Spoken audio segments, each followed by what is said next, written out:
¿Qué tal, amigos y amigos? Bienvenidos una vez más a Agenda Agrícola aquí en CNN Chile. En el programa de hoy hablaremos del clima. Los días pasados hemos tenido situaciones especiales con el profesor Fernando Santibáñez. Luego hablaremos del desarrollo de la biotecnología en la agricultura con el director ejecutivo de Chile Bio. Y por último conoceremos lo que está pasando en mecanización de la agricultura con un empresario agrícola. Como siempre, los invito a conectarse con nosotros en el Twitter, @agenda_agrícola, o a través del mail en agendaagrícola@sna.cl.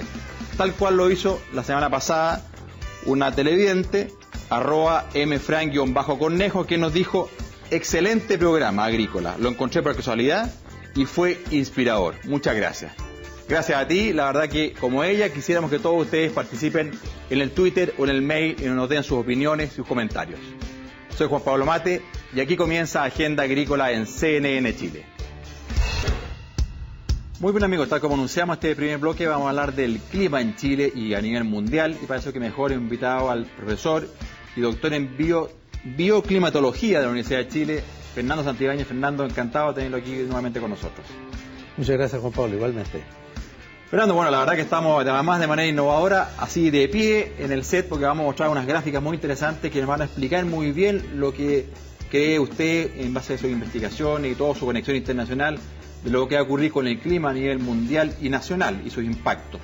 Pero estos días pasados hemos tenido un impacto importante con lluvias muy fuertes, con una lluvia que ha llovido desde muy alta altura, con lo que se llama la isoterma muy alta. ¿Qué ha pasado, Fernando? ¿Eso es parte de un cambio climático o volvemos a lo que se denomina abril lluvias 1000? Mira, aunque no tenemos la certeza total de que esto sea cambio climático, es una situación que se viene repitiendo en la mayor parte de los climas del mundo. Este tipo de lluvias así torrenciales, muy intensas, muy poco anunciadas, y que se deben a la inestabilidad que está provocando el cambio climático en la atmósfera. Como todo cuerpo que se energiza, toma energía, se empieza a comportar más erráticamente, y la atmósfera no es una excepción. Por lo tanto, estas lluvias así tan intempestivas son esperables. Son esperables, sobre todo en Chile, porque tenemos la acción del Océano Pacífico, que inyecta masas de aire húmedo hacia el continente, y luego esas masas se encuentran con aire frío que viene de zonas subantárticas, y se produce por lo tanto ahí una mezcla entre el aire frío y el aire húmedo, que hace que suba muy rápidamente el aire húmedo y haga formarse estas nubes muy altas, que son las que originan los rayos, los relámpagos y este tipo de tormentas, que producen lluvias muy intensas también. Fernando, el ambiente global es el cambio climático, pero en lo particular y en Chile, estamos hoy día en un fenómeno de niño. ¿Por qué se da? Explícanos, por favor, qué es lo que es niño-niña y cuáles son los umbrales o el índice que permiten decir que estamos en año de niño o niña, y cuáles son los impactos de esos fenómenos. Claro, mira, siempre la temperatura del mar ha estado variando entre más 2 a 4 grados a menos 2 grados frente a la costa chilena. O sea, perdón, un rango 4 grados arriba o abajo. O abajo de su promedio histórico. Perfecto. Entonces se llama niño cuando está por sobre medio grado, más caliente que lo normal, y niña cuando está por bajo medio grado, su promedio histórico. Ya. ¿Y hoy día estamos en? Y hoy día estamos en más casi 1 grado sobre lo normal. Ya. Es por eso que técnicamente estamos frente a un evento de Niño, y eso está provocando este tipo de incursiones de masas de aire de manera muy súbita, que provocan esta lluvia. Que eso suma, Fernando, a la situación global, al cambio climático global. Claro, eso está de alguna manera vinculado con el cambio global. Hay sospechas de que con el calentamiento global el niño se podría comportar con mayor intensidad en el futuro y alternarse con la niña de una manera más rápida. Entonces eso provoca más incerteza. Estamos esperando que el clima sea más incierto a futuro. ¿Y el resto del año, Fernando, qué se espera? ¿Sostener este niño o vamos a ver la tendencia o la proyección es ir hacia una niña? durante este año 2016, el próximo invierno y primavera? Este año está previsto que el Niño se va a ir disipando a partir de más o menos mayo o junio, ¿Ya? de modo de que habrá desaparecido casi por completo en julio, y de agosto en adelante vamos a tener aguas frías en el océano. Hay evidencia de que esas aguas frías podrían constituir verdaderamente una niña. Perfecto. De modo que lo más probable es que terminemos el año en una fase de niña, lo cual significa que podríamos tener una primavera más bien seca. Pero lo más preocupante para la agricultura es de que podría eso traer helada. No lo digas, no lo digas. No, desgraciadamente, Muy complejo. este año nos trató muy bien la helada, pero hay mucho más probabilidades de que esta primavera se complique un poco más el panorama. Fernando, quisiera invitarte a que nos explicaras, trajiste unas animaciones muy interesantes respecto al calentamiento global. ¿Por qué no nos explicas de qué se trata esto y cómo va cambiando esto? Bueno, la temperatura mundial ha mostrado una subida permanente y constante a lo largo de todo el siglo pasado, y ahí se va viendo cómo se van produciendo situaciones anómalas en distintas partes del mundo, situaciones que aparecen bolsones calientes, pero se ve a la vez que la tendencia es que vayan generalizándose estos bolsones calientes, siendo cada vez más extensos, cubriendo cada vez mayor parte del continente y particularmente en el hemisferio norte.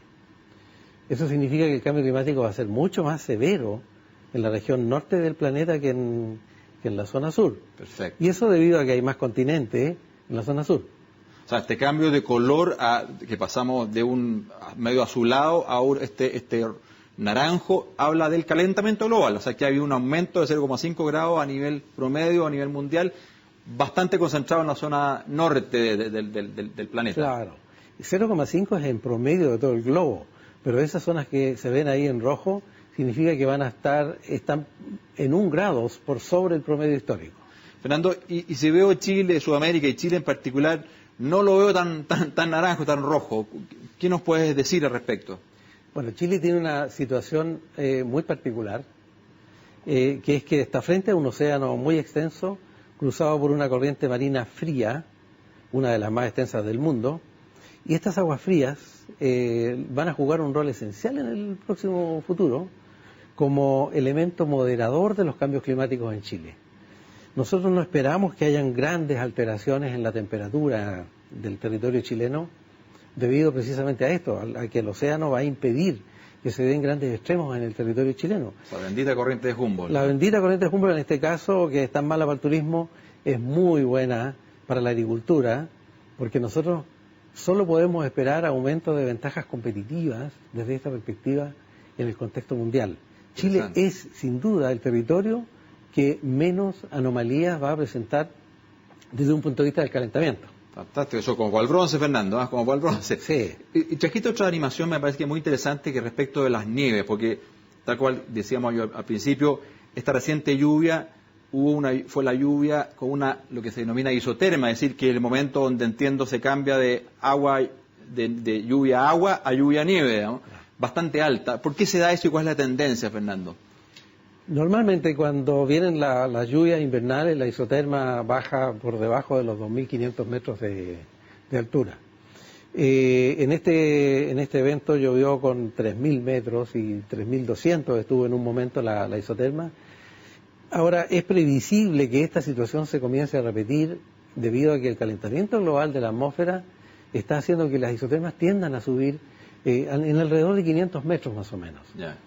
Y eso significa que son 500 metros de nieve que se pierden en invierno, que normalmente quedaban almacenadas como nieve en la cordillera para la primavera, y en este caso van a caer como agua líquida que va a escurrir inmediatamente. O sea, hay dos problemas, Fernando. Uno, de que en el momento de la lluvia hay más agua que se arrastra a fondo por los valles durante el invierno, y segundo, que es menos acumulación de nieve que luego se transforma con los derretimientos de la primavera y verano para poder regar los campos y para beber el agua en las casas. O sea, hay, con comillas, 2 problemas, 2 pérdidas. Hay 3. A ver. Porque hay que agregarle otra. A ver.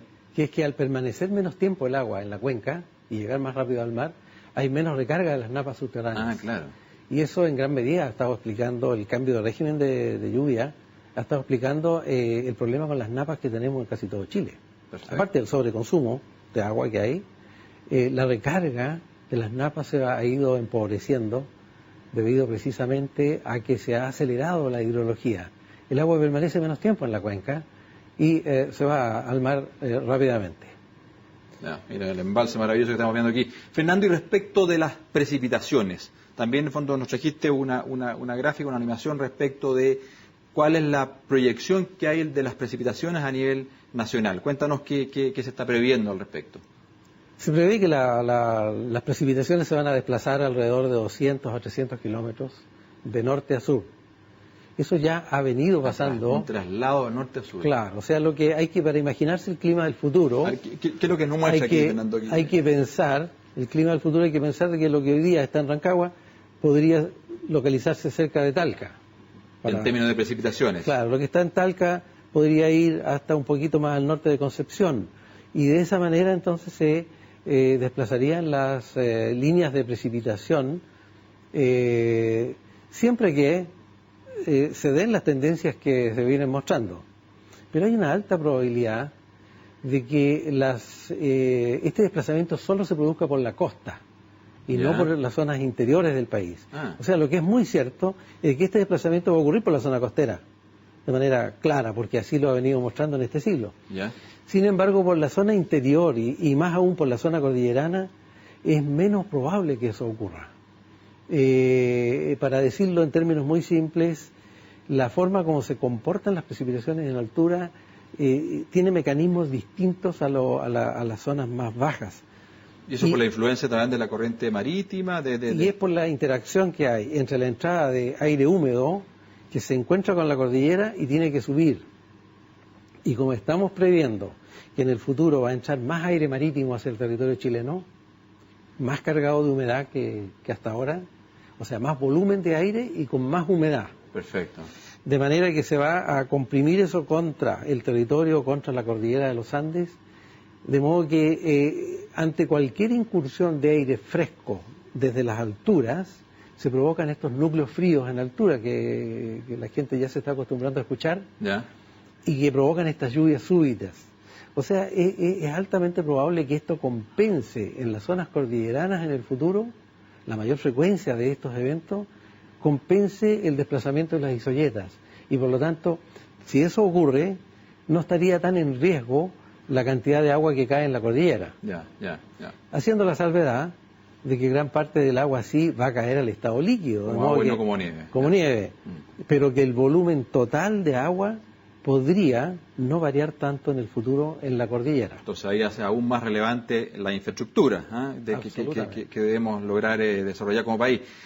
Antes incluso tenemos una cuña, fuimos a entrevistar al director de obras hidráulicas, pero antes que eso, Fernando, me llamó la atención lo que dijiste, este cambio de temperatura, ¿cierto?, y de precipitaciones que va a ocurrir de norte a sur.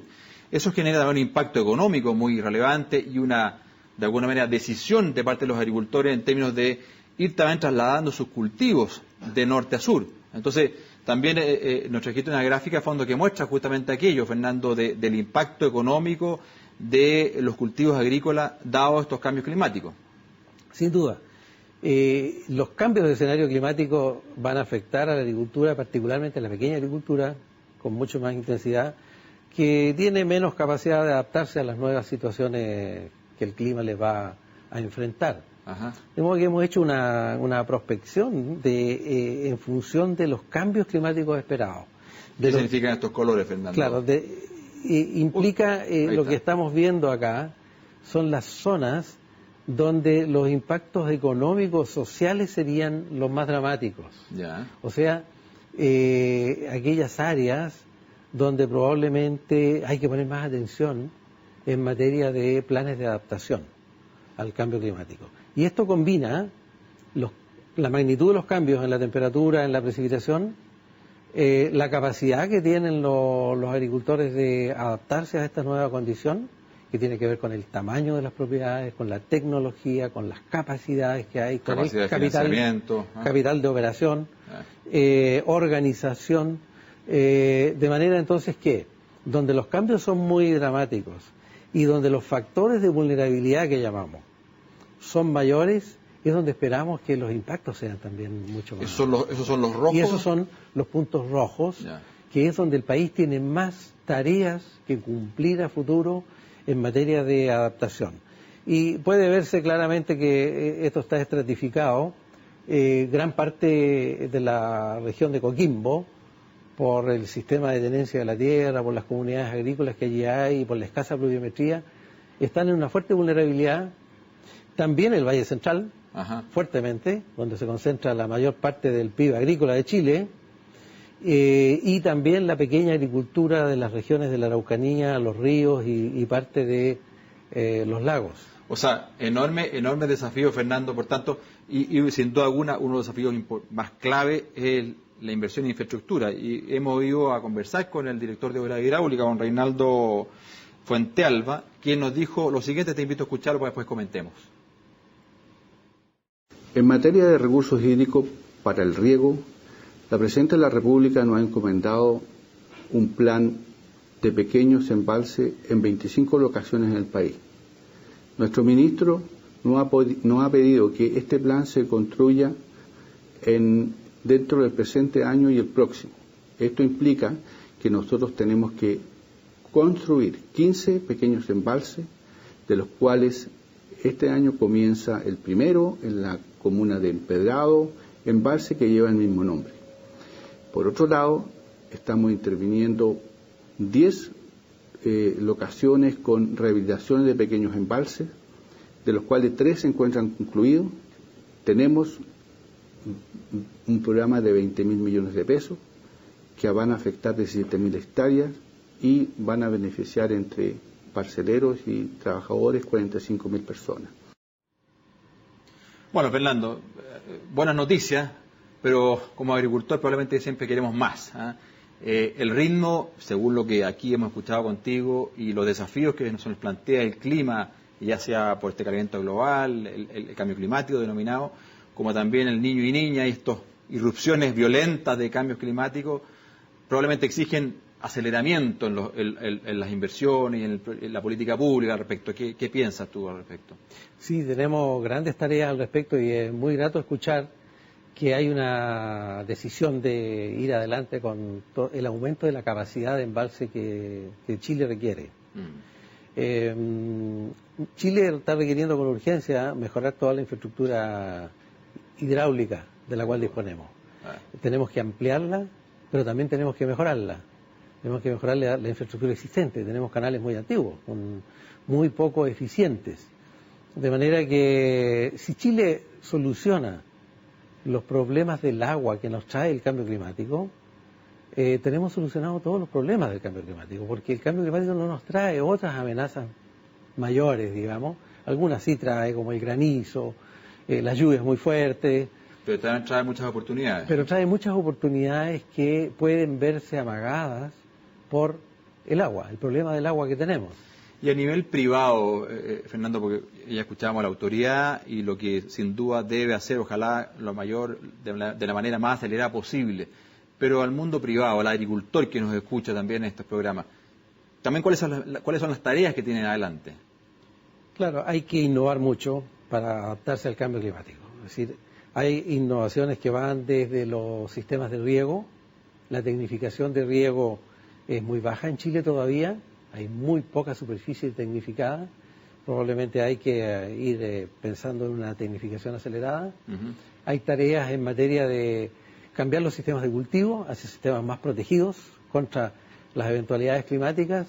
Hay tareas del Estado también, aparte de la que acabamos de escuchar de inversión, hay tareas de capacitación que son muy importantes para que los agricultores empiecen a manejar de mejor manera el concepto de riesgo y planifiquen mejor sus labores, planifiquen mejor sus sistemas de cultivo, sus siembras, de manera de que el riesgo no los pille desprevenidos. Fantástico. Bueno, Fernando, la verdad que creo que ha sido súper interesante esta visión global y luego nacional del impacto del cambio climático, del impacto del niño y niña y de los desafíos tanto del mundo público como de los privados que tenemos que hacer para justamente aprovechar las oportunidades que a su vez el cambio climático nos debe poner por delante. Así que muchas gracias por estar hoy día aquí con nosotros. Muchas gracias, Juan Pablo. Muy bien, amigos, con esto hemos finalizado este primer bloque. Vamos a una breve pausa y luego volvemos para hablar de biotecnología con el director ejecutivo de Chile Bio.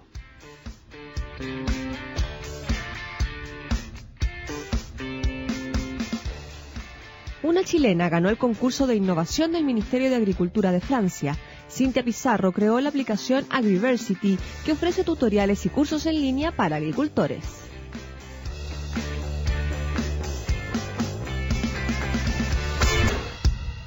Muy bien, amigos, tal como anunciamos en este segundo bloque vamos a hablar de biotecnología vegetal y para eso que mejor he invitado Miguel Ángel Sánchez, director ejecutivo de Chile Bio. Miguel Ángel, encantado de tenerte aquí nuevamente con nosotros. Hola Juan Pablo, muchas gracias por la invitación. Aquí estamos. Muy bien, te digo nuevamente porque hemos tenido un compromiso, tuvimos hace varios programas atrás contigo una muy interesante conversación, pero nos quedaron muchos temas pendientes, Miguel Ángel, por tanto, quisiera que repasemos primero, así brevemente, Chile Bio.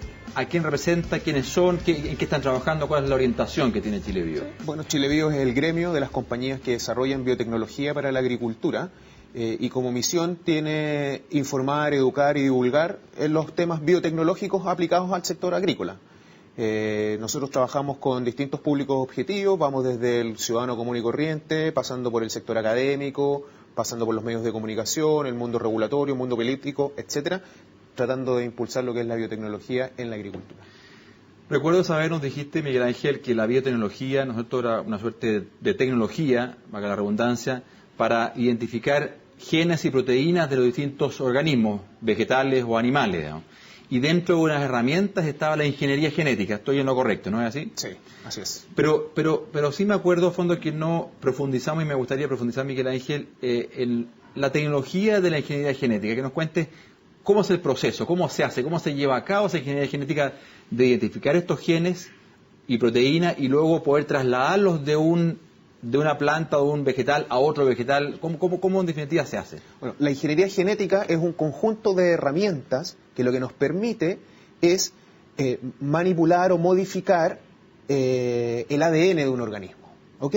Pero son un conjunto de herramientas, no es solamente una herramienta o está limitado a una forma. Lo que tenemos que hacer es tener la capacidad de cortar y pegar el ADN.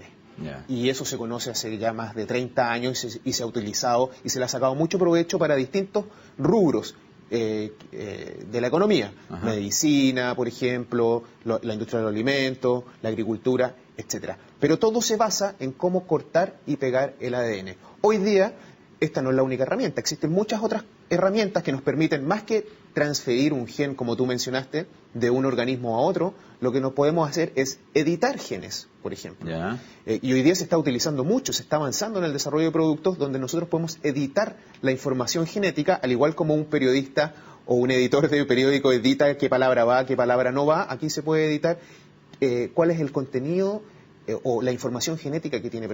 La que nos interesa. La que nos interesa. Yeah. ¿Y ha estado concentrado en qué áreas esta ingeniería genética? Bueno, principalmente en el área agrícola está enfocada en lo que es el mejoramiento genético vegetal. El mejoramiento genético son una serie de distintas herramientas que se han utilizado por cientos de años en la agricultura y la ingeniería genética es una herramienta más dentro de este conjunto de herramientas de mejoramiento genético que lo que buscamos es, valga la redundancia, mejorar las características de los vegetales. ¿Para qué? Para hacer frente a los principales desafíos que tiene la agricultura, que en distintas partes del mundo, para los distintos agricultores, básicamente son los mismos desafíos. ¿Que cuáles son? Son combatir a los insectos plaga, combatir a las malezas que compiten por los nutrientes con nuestros cultivos y adaptarse a las condiciones climáticas adversas. Entonces, el mejoramiento genético en conjunto y también la ingeniería genética van en ese rumbo que es enfrentar los desafíos agrícolas, pero también hoy se están sumando nuevos desafíos como puede ser mejorar las características nutricionales de los alimentos que se obtienen en el campo. Perfecto. Hace pocos días tuve acceso a un estudio, Miguel Ángel, que hablaba de 20 años de cultivo transgénico en el mundo, y ahí extrajimos algunas cifras interesantes que me gustaría que las comentáramos, que van a pasar en pantalla, en donde demuestra entonces cómo ha ido irrumpiendo esta tecnología a nivel mundial, la cantidad de hectáreas que se cultivan hoy día con el transgénico, la cantidad de países, fondos que están involucrados, los montos en dinero, fondos que están involucrados en esto. Cuéntame cómo ha sido el impacto en estos 20 años del cultivo transgénico en el mundo. Bueno, como bien dices tú, el primer cultivo transgénico comercial de forma masiva fue en el año 1996, 20 años atrás. Fue una soya que fue mejorada para tolerar la presencia de un herbicida y así controlar a las malezas de manera eficiente. Desde esa fecha hasta hoy se han sembrado más de 2.000 millones de hectáreas acumuladas en estos 20 años con cultivos transgénicos. Recordemos que en el planeta hay 1.500 millones de hectáreas arables.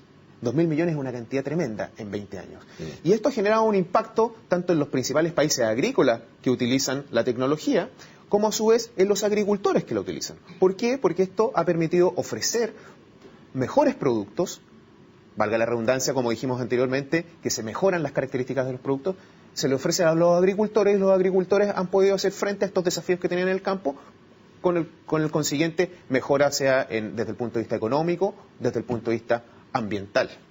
De hecho otra cifra que indicaba este estudio, cómo ha aumentado en 20 años la siembra de cultivo transgénico, bueno, más de 100 veces, la verdad que ha habido una progresión súper importante y concentrada en algunos países, Miguel Ángel. Allí también me llamó la atención, de fondo, que de alguna manera hay ciertos países que da la impresión que más bien son los países que están en desarrollo más que los países industrializados. ¿Por qué se da esa condición? Bueno, no es tan así como lo mencionas. Mira, hoy son 28 países los que siembran transgénicos, 28. De esos, efectivamente, los que tienen la mayor cantidad de hectareajes son 5, 6. Por ejemplo, Estados Unidos tiene sobre 70 millones de hectáreas, de las 180 millones que existen o que hubo el año pasado. Brasil tiene 40 millones de hectáreas aproximadamente, Argentina cerca de 30, entonces ya ahí tenemos 120 de las 180 millones de hectáreas. Perfecto. Pero son 28 países.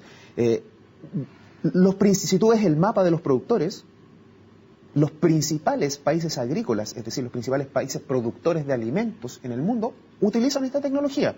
Estados Unidos, Brasil, Argentina, Canadá, India, China, que tienen las grandes extensiones de terreno para producir alimentos, ellos usan la tecnología. En el planeta tenemos 200 países, un poquito más, pero de esos países los que son relevantes desde el punto agrícola son muy pocos, y esos pocos utilizan esta tecnología. Esto de alguna manera también tiene que ver con las regulaciones que hay en cada país. O sea, uno está, los países, como dices tú, de grandes dimensiones, de grandes extensiones, y que son productores de alimentos, y que por tanto fondo hay una conexión ahí entre esos países y la cultivo transgénico. Pero también tiene que ver con las regulaciones, me imagino, en cada uno de los países, qué pasa en Europa, qué pasa en Norteamérica, qué pasa en América. Bueno, todos los países donde se siembran transgénicos tienen regulaciones sobre el tema. Es decir, qué se puede hacer, qué no se puede hacer.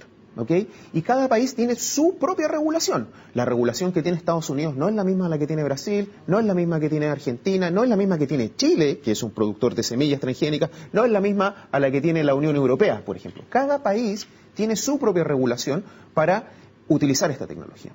Y eso ha llevado, hoy día, hay países que tienen regulaciones que permiten hacer una mayor cantidad de cosas que otros. Por ejemplo, la Unión Europea ha puesto ciertas trabas a la siembra de transgénicos, a diferencia de Estados Unidos, que es el principal país donde se producen estos cultivos. Sin embargo, la Unión Europea, a pesar de poner trabas a la siembra, tiene más de 80 productos transgénicos autorizados para consumo. ¿Por qué? Porque estos productos han demostrado ser seguros para la salud humana, para el medio ambiente, y es por eso que estos países, o la Unión Europea en este caso, sí los autoriza para consumo. Miguel Ángel, si yo te llevara a un análisis del impacto de estos 20 años de cultivo transgénico en el mundo, y me refiero al impacto productivo, a impactos económicos, impactos medioambientales. ¿Qué podrías decirnos al respecto, fondo? ¿Cuál ha sido el impacto, supongo, positivo, fondo, o negativo, respecto de estos cultivos a nivel mundial? Claro, el estudio más grande hasta la fecha, desde el punto de vista agronómico, que ha habido sobre los transgénicos fue publicado en el año 2014, y este estudio es un metaanálisis. Un metaanálisis quiere decir que es el análisis de todos los estudios que existen sobre un tema determinado, sean estudios buenos, malos, más o menos, se incluyen todos. Y se sacan promedio en los distintos parámetros. Este metaanálisis del año 2014 consideró 147 estudios, los cuales se compararon y se analizaron. ¿Cuáles fueron las principales conclusiones? Desde el punto de vista de los rendimientos de producción, el uso de cultivos transgénicos, los que hoy día existen, ha permitido el aumento de los rendimientos en un 25% promedio. ¿Por qué? ¿Por qué? Porque estamos controlando a los insectos, plaga, de manera más eficiente, y porque estamos controlando las malezas también de manera más eficiente. Eso es desde el punto de vista del rendimiento. Desde el punto de vista económico, ¿qué ha ocurrido? Es que los agricultores que utilizan estos cultivos en los países donde se utiliza esta tecnología han aumentado sus ganancias en 68%. ¿Por qué? ¿Por qué han aumentado sus ganancias? Porque están, vamos a repetir lo que dijimos adelante, como están controlando de manera más eficiente los insectos, como están controlando las malezas de manera más eficiente, a su vez están utilizando menos insumos para hacer eso. ¿Por qué? Porque si tú tienes un cultivo transgénico que produce proteínas, que permite resistir el ataque de los insectos, ya no es necesario agregar insecticidas. Y si tú antes necesitabas 5 o 6 herbicidas para controlar todas las malezas, las distintas malezas, hoy día tú puedes usar solo un herbicida. Entonces los insumos bajan considerablemente, aumentan los rendimientos, por ende, en el balance final, el agricultor aumenta sus ingresos. Y el hecho, eso desde el punto de vista económico, y el hecho de disminuir el uso de insumos agrícolas, como sean los insecticidas o los herbicidas, también conlleva un impacto medioambiental positivo, porque se están dejando de utilizar productos que cuando no se utilizan de manera correcta pueden generar algún impacto negativo. Perfecto. Miguel Ángel, recuerdo en la conversación anterior que coincidimos en que hoy día, en la situación actual de desarrollo de transgénicos o de eventos transgénicos que hay a nivel mundial, no tendría mayor sentido instalarlos en Chile, producirlos en Chile desde el punto de vista comercial. Porque en verdad, me acuerdo del ejemplo que tú me pusiste muy bueno, que era el tipo que tenía un problema de tos o un problema de fiebre, cuando de alguna manera es muy importante el remedio que tú le das según lo que quieres conseguir. O sea, ¿ha habido algún desarrollo específico para un eventual cultivo transgénico en Chile? Me refiero a un frutal que tenga a lo mejor características, no sé, por ejemplo, de resistir mejor la sequía o la salinidad. ¿Se está trabajando en eso? ¿Existe? Ya sea en Chile o en otros países, que pudiéramos pensar en verdad de hacer un trabajo de modificar la legislación actual que no permite esto. Sí.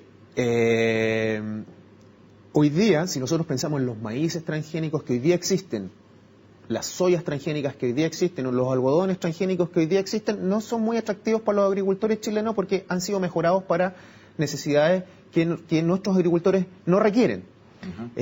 Incluso algodón y soya no se producen de forma masiva en Chile, entonces tampoco son cultivos atractivos.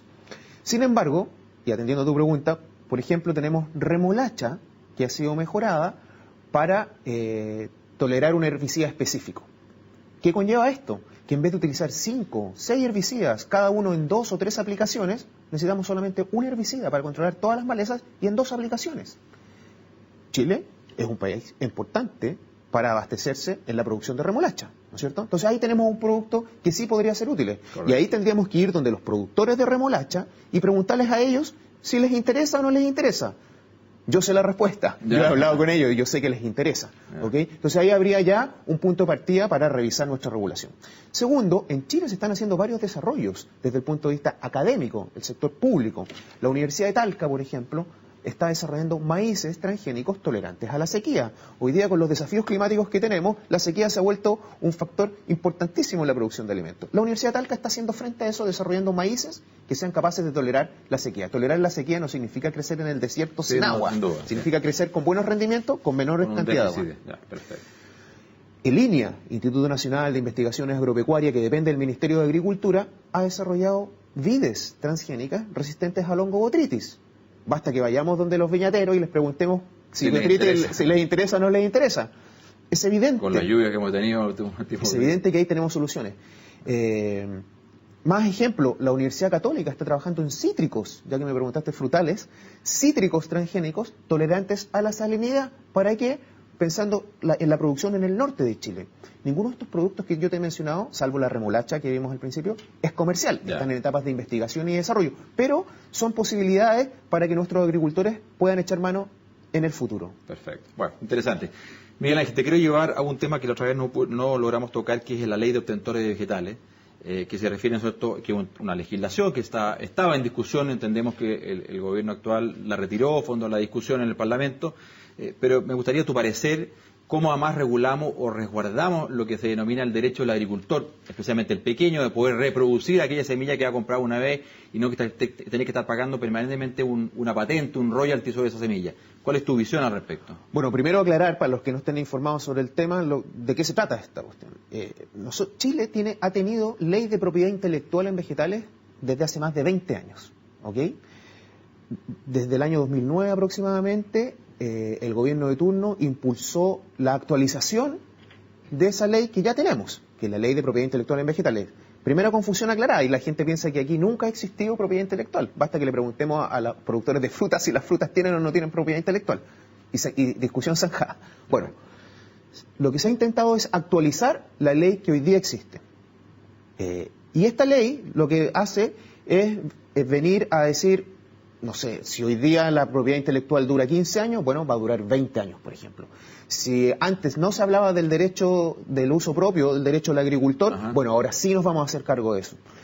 Aspectos de eso. Y esto en el marco de actualizarse a criterios internacionales, que es lo que mucha gente debe haber escuchado como UPOV, que es la Unión de la Protección de las Obtenciones Vegetales, y que es donde los países, no las empresas, los países han fijado estos criterios para basarse y crear sus propias regulaciones. Ese es el contexto general.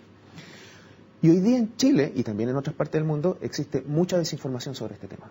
La gente confunde que la ley de obtentores tiene que relación solo con los transgénicos, cuando todos los vegetales tienen propiedad intelectual, etcétera. ¿Y cómo regulamos, perdona Miguel Ángel, cómo regulamos o protegemos las semillas ancestrales? Que también hay una tremenda preocupación al respecto, que se van alguien las va a robar, digamos. Bueno, primero dejar claro... O apropiar. Es súper válida la inquietud, pero dejar claro que no es el espíritu de esta ley, tampoco, tratar de apropiarse de cultivos de uso tradicional o ancestral. Pero ¿cómo lo hacemos? ¿Cómo lo haríamos? Bueno, es generando listados de qué es lo que hay y qué es lo que no hay, qué es ancestral, qué es tradicional, y pongamos cualquier cláusula que diga, ok, esto no se puede proteger bajo ninguna circunstancia. Como ese no es el espíritu de la ley, no hay ningún problema en que se ponga una medida como esa, desde el punto de vista del sector privado.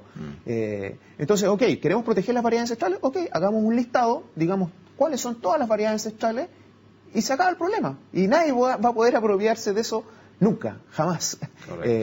Si tenemos otro tipo de problema del derecho del uso propio del agricultor, lo que nos dice UPOV, que son estos criterios internacionales, es que cada país se haga cargo de ese tema y lo legisle o lo regule de acuerdo a su realidad. Entonces, nos están ofreciendo esa posibilidad y no queremos hacerlo.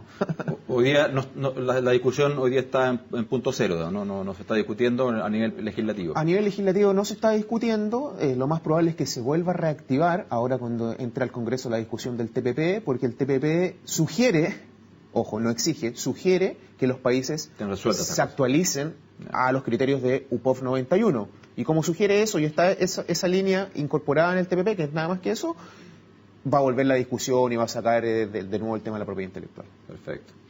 Mira, Ángel, nuevamente te quiero agradecer tu participación. Sin duda ha sido muy explicativo y muy clara tu explicación del impacto y eventuales beneficios de la ingeniería genética o la biotecnología, y el tema también de la importancia de discutir y analizar todo el tema de la ley de obtentores, porque claramente es un tema que como país necesitamos de resolver. Claro. Así que, muchas gracias, Juan Pablo, por la invitación, y me gustaría solo para terminar dejar invitado a todos a que visiten nuestro sitio web www.chilebio.cl a informarse sobre estos temas, la biotecnología, la ley de obtentores, y también a que visiten nuestro canal YouTube, donde van a encontrar muchos videos donde se explica de manera didáctica, y van a encontrar también la opinión de científicos y de expertos sobre los distintos temas que a la gente le interesa en esta área. Muy bien, muchas gracias, Miguel Ángel.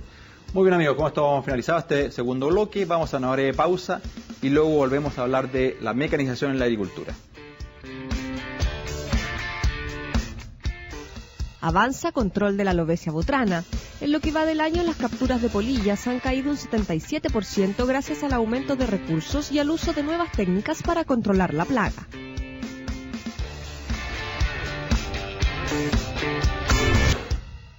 Muy bien, amigos, tal como anunciamos este bloque, vamos a hablar de agricultura, de mecanización agrícola y de otras cosas que impactan en la agricultura. Y pasamos invitado a un empresario agrícola, Francisco Donoso, encantado de tenerte aquí hoy día con nosotros. Hola, Juan Pablo, ¿qué tal? ¿Cómo estamos? Bien, pues encantado, Francisco. La verdad que primero quería comentar contigo. Venimos saliendo una semana bien compleja en términos de lluvia. Por un lado, siempre decimos los agricultores, la lluvia es plata, es ahorro en caja. Pero también ha afectado o va a afectar finalmente a frutales, a uvas de mesa, a kiwis. Cuéntanos cómo ves tú ese impacto en la producción agrícola. Bueno, el principal impacto va a estar en algunos frutales que se están cosechando, que puede ser kiwi, ¿no es cierto?, algo de uva, salvo que estén con cobertores de plástico que ayuda a protegerlo, las nueces. Cuéntanos un poquito de esos cobertores de plástico, me interesa como innovación tecnológica. Hoy día se están empezando a instalar algunas hectáreas bajo plástico con dos propósitos, o tres podrían ser. Uno, protegerse de la lluvia; dos, protegerse de la helada; y tres, poder adelantar o incluso atrasar en algún momento las cosechas. Entonces, para que explique al televidente, ¿es un invernadero cerrado total? No 100%, pero se cubre, si es parrón de uva, se cubre el parrón, se dejan ciertos espacios para que haya ventilación, y eso en el fondo te protege la fruta, la uva, de los eventos climáticos de la lluvia, la helada. Entonces esa fruta que está bajo plástico puede resistir en el fondo una lluvia sin problema, y se cosecha después cuando... Pero ¿cuál es el problema de la lluvia, Francisco, que hoy día cae fondo en estos kiwis, en la uva, en los nogales? En los kiwis básicamente tiene un problema de mancha, porque arrastra, y a pesar de que la lluvia fue bastante grande, así que eso en el fondo limpia. Y el otro problema que genera son hongos, que la fruta en contacto con humedad libre, ¿no es cierto?, comienza a generar hongo. La fruta, por ejemplo, los nogales están en el suelo, esa fruta en contacto con la tierra va generando hongos, cambia el color de la nuez y comienza... Al final un castigo de precio. Claro, ojalá que sea lo menos posible y que los agricultores tengan la capacidad de poder levantarla rápido para que el impacto sea lo menor posible. Pero básicamente ese es el problema que genera. Y lo mismo en las uvas. En el caso de la uva, el agua libre genera ambiente propicio para las pudriciones. Tú estás involucrado también en el mundo de las hortalizas. ¿Qué impacto tiene el mundo de las hortalizas? Que mucho se habla ahí, entonces un gran impacto en la oferta y empiezan las especulaciones de precios. Bueno, en este momento en lo particular yo estoy cosechando pimentones, así que a mí me tocó vivirlo en carne propia, y efectivamente la fruta se daña.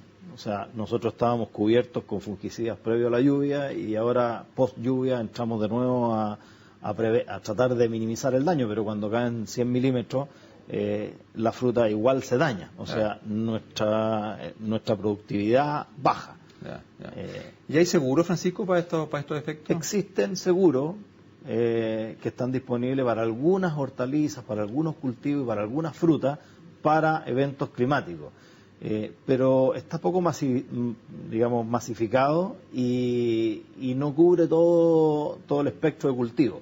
Y normalmente los seguros, en el caso de las hortalizas, por ejemplo, son de bajo monto. Entonces, cuando uno tiene cultivos con alta tecnología, de alta producción, eso también implica altos costos. Por lo tanto, el seguro es muy chiquitito. Así que, pero la herramienta está ahí. Pero la herramienta está disponible. Hay algunas compañías de seguro que lo ofrecen, básicamente una, pero está disponible.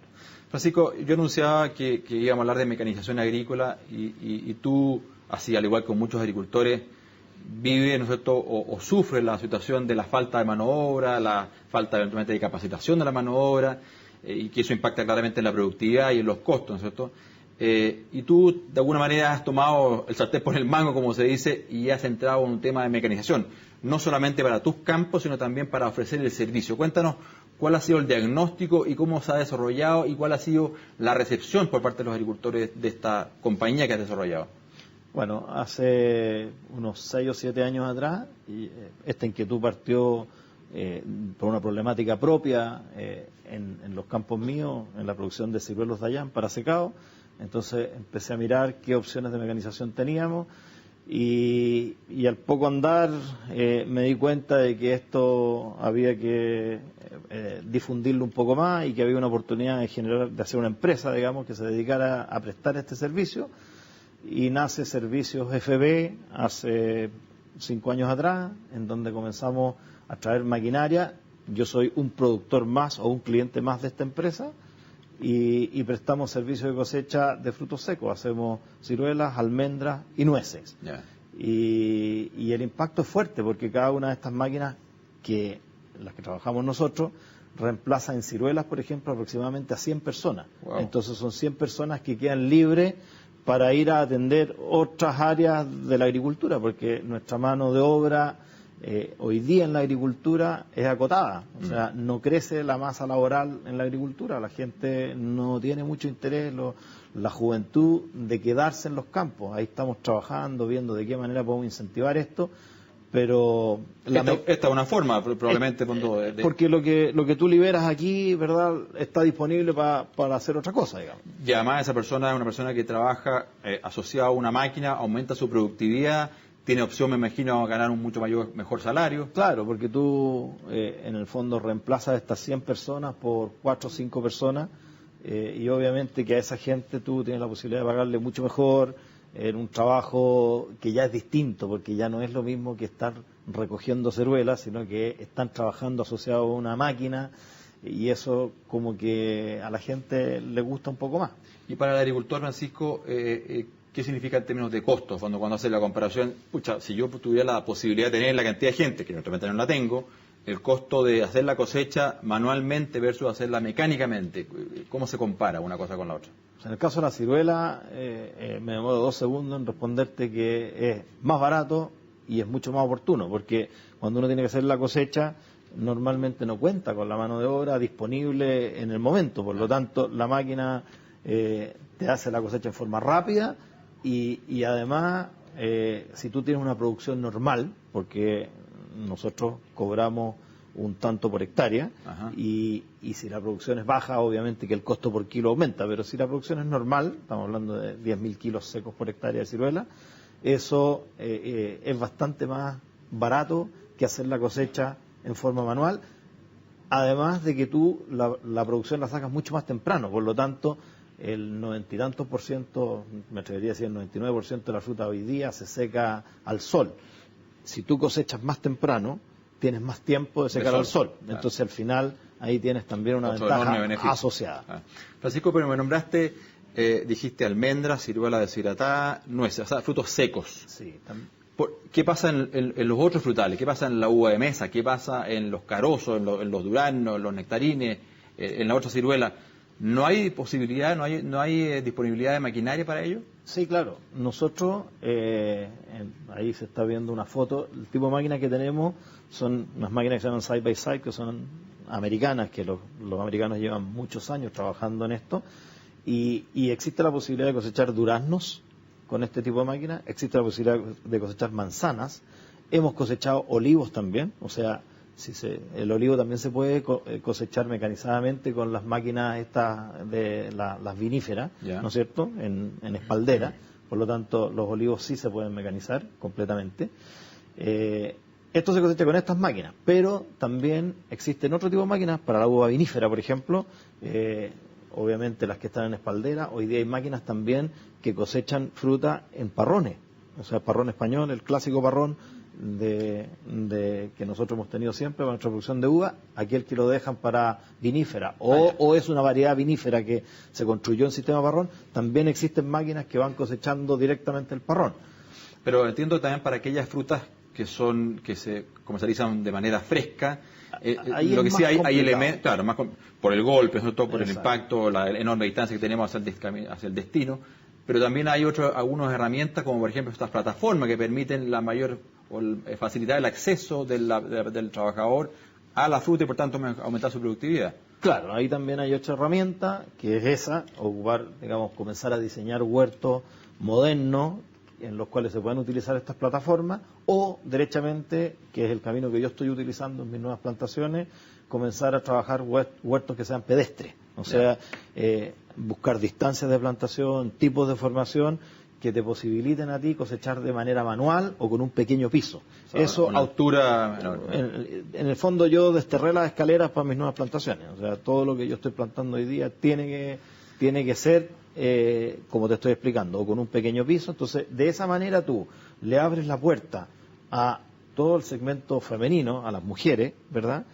Porque hay algunas mujeres que la escalera es un poco pesada, es complicada, por lo tanto, se te amplía tu horizonte de mano de obra, y también los chiquillos, que salen de los colegios, de la escuela, en las épocas de verano, también se les facilita mucho, y hoy día el trabajador... nosotros en la agricultura tenemos un problema de mano de obra, por lo tanto el trabajador hoy día con todo este tema de los celulares y la conectividad, ellos están absolutamente informados de lo que está pasando. Enorme. Entonces, hoy día, si tú no estás pagando lo que corresponde, y si tu huerto es muy complicado, sencillamente la gente se va a otro lado y en 2 segundos te puedes quedar sin gente. Francisco, ¿y cómo se le saca el máximo partido a esta innovación, a esta inversión en maquinaria en términos de la capacitación de esas personas? ¿Cuán capacitados están los trabajadores nacionales para realmente sacarle el máximo rendimiento a esta maquinaria? ¿Ahí hay un problema, hay un gap? Sí, la gente obviamente hay que capacitarla y prepararla para operar este tipo de máquinas. ¿Y es fácil la capacitación en Chile hoy día? Sí, se puede hacer. Depende en qué maquinaria tú estemos hablando. Si empezamos a hablar, por ejemplo, en plataforma, ¿verdad? La capacitación puede ser, es bastante sencilla, pero hay que lograr uniformidad en velocidades de trabajo, porque andan muchas personas sobre esta plataforma. Y en el caso de las máquinas, que es lo que yo estoy trayendo, nosotros trabajamos con operadores mexicanos que tienen experiencia cosechando en el hemisferio norte, en Estados Unidos, que la productividad de ellos es súper alta. Y nosotros traemos gente porque el periodo de cosecha es muy corto. Entonces necesitamos rápidamente producir, y esta gente de a poco nosotros hemos ido capacitando operadores locales, ¿no es cierto?, para irlos incorporando. Ya, o sea, está la oportunidad, es un problema de capacitación, el operador nacional puede llegar a los mismos rendimientos que, por ejemplo, estos mexicanos que tú estás trayendo para efecto de darle el mayor rendimiento posible a la maquinaria. Exacto, sí. Ya. Ahora, tú tocaste el tema de capacitación, y yo creo que ahí hay un punto. Hoy día nosotros tenemos una problemática de mano de obra importante en nuestro sector agrícola, y para eso necesitamos mejor infraestructura en los campos, conectividad, acceso a servicios básicos, mejor educación, porque es la única manera en que nosotros podamos tentar a las generaciones que vienen de quedarse en los lugares de campo. Eso es clave, invertir en eso. Perfecto, esa es la manera entonces de motivarlo a que se quede en el campo, que aquí hay una tremenda oportunidad de trabajo y desarrollo. Asociado a una capacitación. Entonces, si tú juntas estas oportunidades más capacitación, puedes elevar el estándar para el trabajador agrícola. Francisco, muchas gracias, creo que ha sido muy interesante, un recorrido de lo que está pasando, el impacto de la lluvia y el futuro, presente y futuro fondo de la mano de obra y los rendimientos en el mundo agrícola, así que muchas gracias por toda tu información. Gracias a ti, Juan Pablo. Bueno, amigos, antes de finalizar el programa quiero hablar de un panorama agrícola. Las próximas semanas tenemos que informar que el próximo 25 de abril comienza el 14º Congreso Panamericano de la Leche, que se tomará la semana en Portobales y Frutillar. Los invitamos a que se conecten en la página web que vamos a mostrar ahí para que puedan conocer con más detalle el programa. Y luego el 28 de abril se llevará a cabo el tercer seminario internacional Chile, líder en la industria de arándanos, gran frutal que ha estado irrumpiendo en nuestro país. Nuevos competidores, nuevos desafíos y nuevas estrategias. ¿En dónde? En el Centro Evento Monticello. Los invito a que se conecten y puedan participar. Como estamos finalizando el programa de hoy, los dejo invitados para la próxima semana en un nuevo capítulo de Agenda Agrícola aquí en CNN Chile.